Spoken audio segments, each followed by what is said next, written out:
मेरा 17 दिन हो चुका है यहाँ आंदोलन में। हम लोग यहाँ धूप में, रात में, शीत में रह के हम लोग का तबीयत खराब हो चुका है। सरकार से यही मांग करते हैं कि हम लोग को स्थायी करे, हम लोग की मांगों को पूरा करे। ये तो हम लोग के साथ सौतेला व्यवहार हुआ मुख्यमंत्री सर के द्वारा। वे अपना टूर कर रहे हैं और हम लोग यहाँ दिन रात उनका इंतजार में बैठे हुए हैं। जब बहाली हुआ तो हम लोग तो विरोधी हो गए नक्सलियों के, ठीक है, उनकी नज़रों में हम दुश्मन ही हो गए एक तरह से। अगर यहाँ से वापस जाते हैं तो फिर वो हमें छोड़ेंगे नहीं, अनेक प्रकार से दबाव बना दिए जाएंगे। कई को तो धमकी भी मिलती है, जान से मार देंगे। समाचार 24/7 से अंकित सिंह बोल रहा हूं। मैं इस समय झारखंड की राजधानी रांची के मोहराबादी मैदान में उपस्थित हूं, जहां 2500 पुलिस सहायक कर्मियों का लगातार 17 दिनों से धरना चल रहा है, मांगों को लेकर के उन्हें डायरेक्ट सीधी भर्ती की जाए। यहां तक हम बात करें तो पिछले साल भी इन्होंने आंदोलन किया था, धरना दिया था, और इन्हीं की सरकार के किसी मंत्री ने इन्हें 15 दिन का समय लेकर के बहका करके वापस इन्हें गृह जिले भेज दिया था। लेकिन आज तक उनका 15 दिन शायद नहीं आया और वापस इन्हें दोबारा इस मोहराबादी मैदान में आकर के पूरा दिन रात कैंप लगा करके विभिन्न असुविधाओं के बीच आप देख रहे होंगे ये किस प्रकार अपने जीवन को यहाँ व्यतीत कर रहे हैं। रात दिन इस पंडाल के नीचे काट रहे हैं। हमें मालूम है कि इस समय ठंडी आ रही है और ओस भी पड़ने लगा है। शायद रात में जब ओस पड़ती होगी तो ओस की बूंदें भी टपकती होंगी और ऐसे में ये कैसे रात बिताते होंगे। और देख रहे हैं आप, हमारे पास महिला पुलिस सहायक कर्मी हैं और ये अपने परिवार के साथ यहाँ रह रही हैं। छोटे छोटे लड़के जो कोमल होते हैं, उनको सामान्य मौसम, अगर थोड़ा सा मौसम विपरीत हो जाता है तो उनका तबीयत खराब हो जाता है। और यहाँ तक कि बच्चों की बात छोड़ें, कुछ सहायक पुलिस कर्मियों की भी तबीयत खराब हो रही है। और ऐसे में कब तक ये धरना चलेगा। और यहाँ के जो आप देखें, ये लोग दवा का भी सेवन कर रहे हैं, दवा ले करके अपनी मांगों को मंगवाने के लिए डटे हुए हैं। बिल्कुल अहिंसावादी गांधी विचारधारा के साथ चल रहे हैं। लेकिन आज तक 17 दिन में अभी तक सरकार का कोई भी नुमाइंदा इनका हालचाल लेने, इनकी मांगों को सुनने नहीं आया है। और हम इन महिला सहायक पुलिसकर्मियों से जानेंगे कि आखिरकार उनकी मांग क्या है और सरकार के प्रति उनकी रवैया क्या है। क्या नाम है आपका? दीपिका खलखो, गुमला जिला। हाँ, गुमला जिला से हैं आप। कितने दिन से आप यहाँ हैं? मेरा 17 दिन हो चुका है यहाँ आंदोलन में। और हम सरकार से यही कहना चाहते हैं, जिस तरह पिछले साल उन्होंने 15 दिन का समय मांगा था और अभी भी वो बोलते हैं कि हमको थोड़ा वक्त चाहिए। उन्हें कितना वक्त चाहिए? 15 दिन का जगह में हम लोग का साल भर 15 महीना बीत जा रहा है। आज तक हम लोग के लिए कुछ सुनवाई नहीं हुआ, तो और आगे कितना वक्त उन्हें चाहिए? हम लोग यहाँ धूप में, रात में, शीत में रह के हम लोग का तबीयत खराब हो चुका है। लेकिन हम लोग यहाँ डटे हुए हैं क्योंकि आगे हम लोग का भविष्य हम लोग उज्जवल बनाना चाहते हैं। सरकार से यही मांग करते हैं कि हम लोग को स्थायी करें, हम लोग की मांगों को पूरा करें। ये नहीं कहते कि सभी मांगों को पूरा करें, लेकिन हम लोग का जो उचित मांग है, जायज़ है, उन्हें पूरा किया जाए। तो जैसे मान लीजिए सरकार तो अभी मुख्यमंत्री जी टूर पे हैं। एक तरफ जहां देश की सेवा, प्रदेश की सेवा, जन की सेवा करने वाले सहायक पुलिसकर्मी धरने पे हैं, दिन रात, दिन में कड़ाके की धूप में वो डटे हैं, रात में कड़ाके की सर्दी लगभग पड़ने लगी है, ओस पड़ने लगा है, उस ओस के बीच वो इस मैदान में डटे हुए हैं। तो दूसरी तरफ मुख्यमंत्री वो टूर पे गए हुए हैं। क्या इस समय उनका जायज़ यहाँ से जाना ठीक था? ये तो हम लोग के साथ सौतेला व्यवहार हुआ मुख्यमंत्री सर के द्वारा, क्योंकि हम उनके ही बच्चे हैं।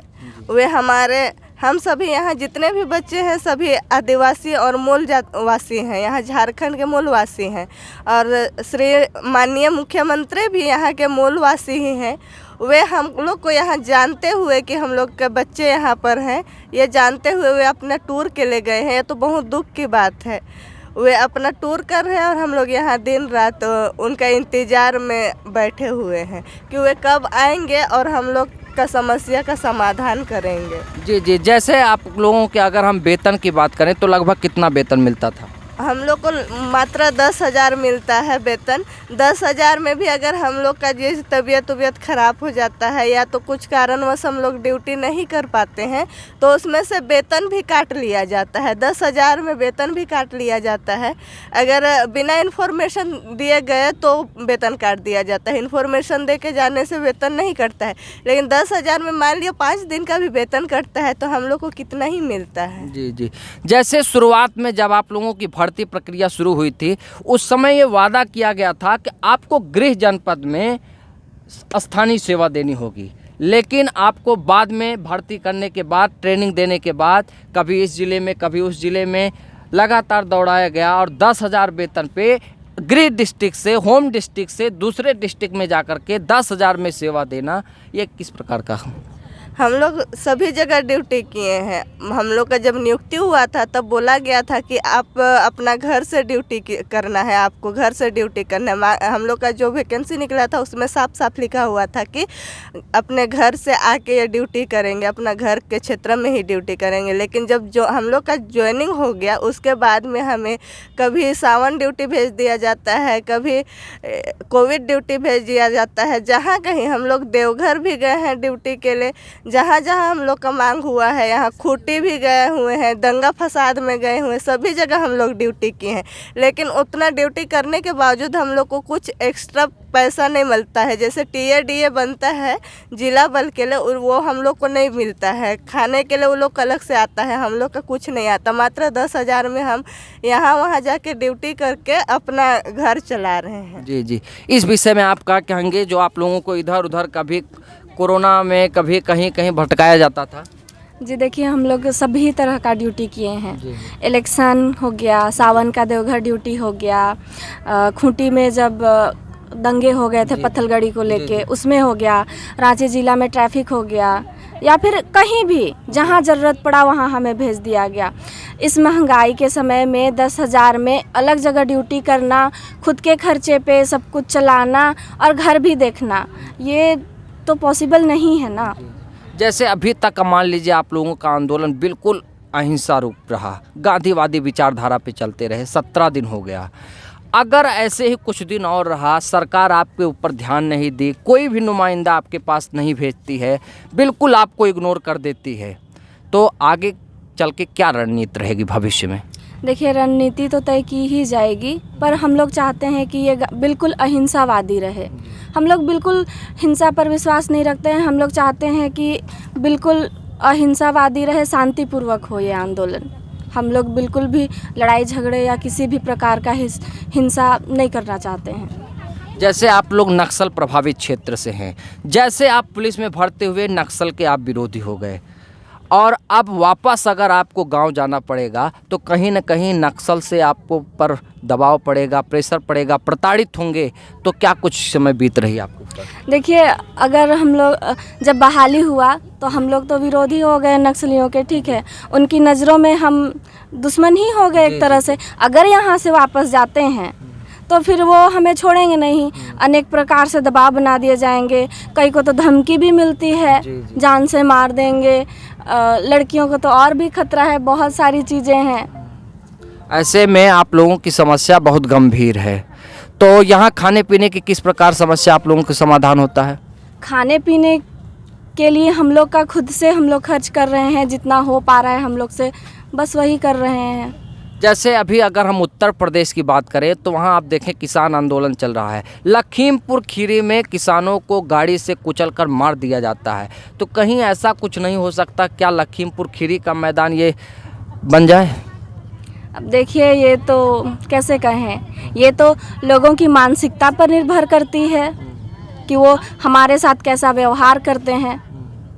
पर अगर वो हमारे साथ हिंसा करते हैं, हम लोग खुद से हिंसावादी नहीं बनना चाहते हैं, पर अगर हमारे साथ ऐसा कुछ होता है तो हम लोग चुप कैसे बैठे।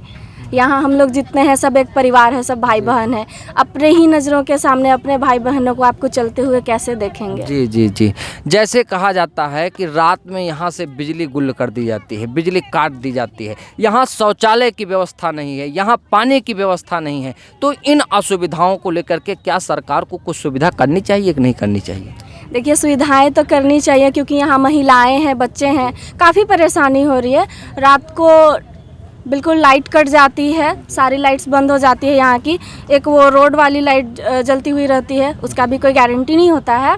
और शौचालय के लिए सिर्फ 2 गाड़ियाँ खड़ी हैं, उसमें भी साफ़ सफाई सही से होती नहीं है। पानी के लिए सिर्फ 2 टैंकर खड़े हैं, तो इतनी संख्या में सभी लोगों के लिए नहीं हो पाता है। जैसे आप लोग नगर निगम वगैरह से यहाँ शौचालय के लिए या पानी के लिए कुछ प्रकार के संपर्क नहीं किए? देखिए संपर्क किया हुआ था, पर बस वही 2 गाड़ियाँ आई हुई हैं और पानी के लिए बस 2 टैंकर है। आप देख रहे होंगे, सुन रहे होंगे, 2500 सहायक कर्मियों के लिए केवल शौचालय की मात्र 2 गाड़ियां उपलब्ध हैं। इन 2 गाड़ियों में कैसे लोग शौचालय जाते होंगे, यहाँ तक कि उसमें बराबर साफ सफाई भी नहीं होती। यहाँ और भोजन की क्या व्यवस्था है आप लोग?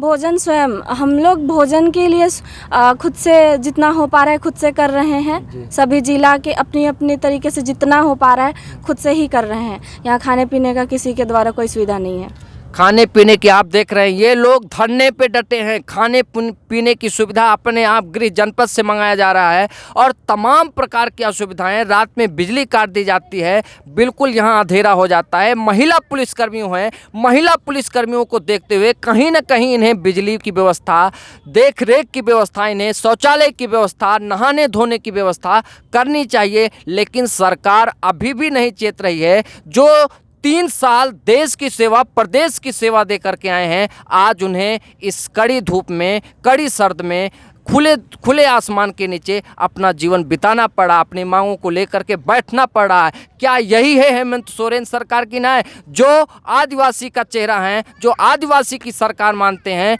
क्या इनको आदिवासी इन तमाम पुलिसकर्मियों के लिए क्या न्याय करना चाहिए कि नहीं करना चाहिए? इन सभी बातों के साथ आप सबका बहुत बहुत धन्यवाद।